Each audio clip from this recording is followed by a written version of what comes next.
नमस्कार दोस्तों। अभी हाल ही में सबसे ज़्यादा चर्चा पंजाब की चल रही है। दोस्तों, पंजाब में चुनाव नतीजे हो या कोई और घटना, लगातार पंजाब सुर्खियों में बना हुआ है। दोस्तों, पंजाब में फिर एक बार आतंकवाद बढ़ता दिख रहा है। आपने अभी हाल ही में देखा होगा किस तरह केंद्र सरकार और पंजाब सरकार ने इन खालिस्तानियों पर कार्रवाई की थी, लेकिन इसके बावजूद खालिस्तानी लगातार मजबूत होते जा रहे हैं। अभी हाल ही में शुक्रवार को पंजाब के लुधियाना में हिंदू नेता संदीप थापर पर तलवार से हमला किया गया। 3 हमलावरों ने उन पर तलवार से हमला किया। इस हमले में सबसे शर्मनाक बात जो रही वो ये थी कि पंजाब पुलिस का जवान जो संदीप थापर की सुरक्षा में तैनात था, वो मूक दर्शक बनकर इस पूरे घटना को देख रहा था। उसने संदीप थापर को बचाने की कोई कोशिश नहीं की। इस घटना को देखकर तो ये लगता है कि अगर किसी को पंजाब पुलिस की सुरक्षा मिली है तो उसकी सुरक्षा की जिम्मेदारी उसकी स्वयं की होगी, क्योंकि पंजाब पुलिस का जवान तो सिर्फ देखने के लिए आपके साथ में है।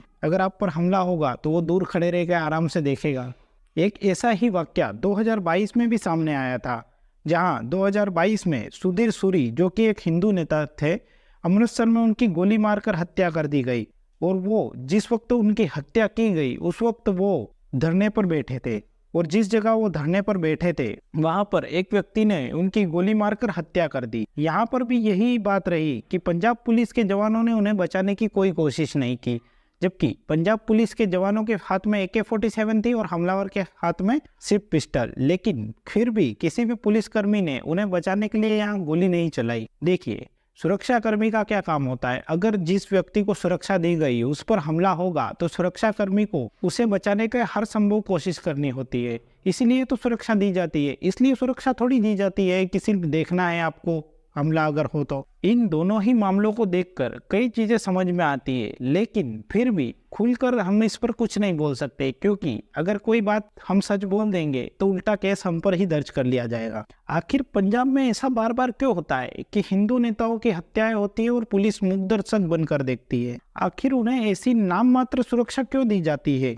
जो सिर्फ देखने में ही सुरक्षा है, बाकी बचना तो उनको खुद को ही है। ऐसा ही एक और मामला सामने आया था 2015 में, जब हिंदू नेता मनीष सूद को उन्हीं के सुरक्षा में तैनात एक सुरक्षा कर्मी ने गोली मारकर हत्या कर दी। और सबसे चौंकाने वाली बात जो थी वो ये थी कि ये सुरक्षा कर्मी उनकी सुरक्षा में 12 दिन पहले ही लगा था। अब ये सभी मामले लगातार पंजाब में ही क्यों होते हैं? इस बात पर एक बड़ा सवाल खड़ा होता है, लेकिन हमारे देश का विपक्ष इस बात पर नहीं बोलेगा, क्योंकि विपक्ष का एक ही काम है, सिर्फ बीजेपी या फिर हिंदूवादी पार्टियों को टारगेट करना। ये जो लगातार चूक हो रही है, ये चूक सोची समझी साजिश भी हो सकती है, क्योंकि हर बार सिर्फ हिंदू नेता की सुरक्षा में ही इस तरह की चूक होती है। खैर, अब हम दूसरे टॉपिक पर बात करते हैं, वो है पंजाब में बढ़ रहा अलगाववाद। आपने अभी हाल ही में देखा होगा कि देश में लोकसभा चुनाव हुए। इसमें पंजाब में जो नतीजा आया वो सबसे ज्यादा चौंकाने वाला था, क्योंकि यहाँ पर 7 सीटें कांग्रेस ने जीती, 3 सीटें आम आदमी पार्टी ने जीती और 1 सीट शिरोमणि अकाली दल ने जीती। लेकिन जो सबसे चिंताजनक बात रही वो ये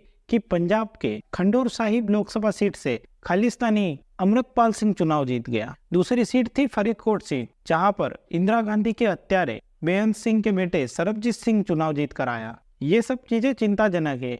ये इस चीज को दिखाता है कि जनता में खालिस्तानियों के लिए सहानुभूति बढ़ती ही जा रही है, और इस सहानुभूति को कौन लोग पनपा रहे हैं उनके बारे में सरकार को जांच करनी चाहिए। और ये जिम्मेदारी केवल केंद्र सरकार की नहीं है, राज्य सरकार की भी है, क्योंकि राज्य सरकार का इस पर कोई कंट्रोल नहीं है। और इनफैक्ट 2022 में जब यहाँ पर आम आदमी पार्टी की सरकार आई, उसके बाद में लगातार यहाँ पर हिंदू नेताओं पे हमले हो रहे हैं, कई हत्याएं हो चुकी है बड़ी बड़ी। तो यहाँ की जो कानून व्यवस्था है वो किस तरीके से चरमरा गई है वो भी क्लियर कट दिखाई दे रहा है। और आखिर राज्य सरकार इन लोगों को कंट्रोल करने की कोशिश क्यों नहीं कर रही, ये भी एक बड़ा सवाल है। क्या कुमार विश्वास ने केजरीवाल के बारे में जो कहा था वो सच था? क्योंकि ये जो वाकया आम आदमी पार्टी की सरकार आने के बाद में यहाँ पर हो रहे हैं वो तो इसी तरफ इशारा कर रहे हैं कि जो कुमार विश्वास ने केजरीवाल के बारे में कहा था कि उसकी सोच क्या है, वो लगता है सही बात थी जिस तरीके से वहां पर घटनाक्रम हो रहा है। क्योंकि ये घटनाक्रम कोई पहला घटनाक्रम नहीं है, ऐसे कई घटनाक्रम हुए हैं। और जो मैंने 3 हत्याओं के केस बताए ये भी कोई नया नहीं है। यहाँ पर पंजाब में लगातार कई वर्षों से चल रहा है ये, और कई नेताओं की हत्याएं की गई है। ये सब चीजें आने वाले समय में पंजाब में माहौल खराब कर सकती है। आखिर भगवंत मान उनका काम क्या सिर्फ केजरीवाल को जेल से छुड़ाना और उसकी तारीफ करना ही है? कानून व्यवस्था संभालना उनका काम नहीं है। इस वीडियो के जरिए उनके लिए भी एक संदेश है कि अगर आपको ये लग रहा है कि आप बार बार चुनाव जीत के आएंगे तो आपकी गलतफहमी है। जनता है जिसने आपको तख्त पे चढ़ाया है, ये तख्त से नीचे भी उतार सकती है, क्योंकि पंजाब की जनता ने आपको पंजाब के लिए जिम्मेदारी सौंपी है, दिल्ली के लिए नहीं। और पंजाब की सरकार को जिस तरीके से दिल्ली से कंट्रोल किया जा रहा है, ये बात तो किसी से छुपी नहीं है। खैर, इस बारे में हम किसी और वीडियो में बात करेंगे। उम्मीद करता हूँ आपको ये वीडियो अच्छी लगी होगी। धन्यवाद। दोस्तों, वीडियो अच्छी लगी तो वीडियो को लाइक जरूर करें और अपने दोस्तों के साथ शेयर करना ना भूलें। आप में से ज़्यादातर लोगों ने हमारे चैनल को सब्सक्राइब नहीं किया है, तो प्लीज़ सब्सक्राइब जरूर करें। यह हमें आगे वीडियो बनाने के लिए प्रोत्साहित करता है। धन्यवाद।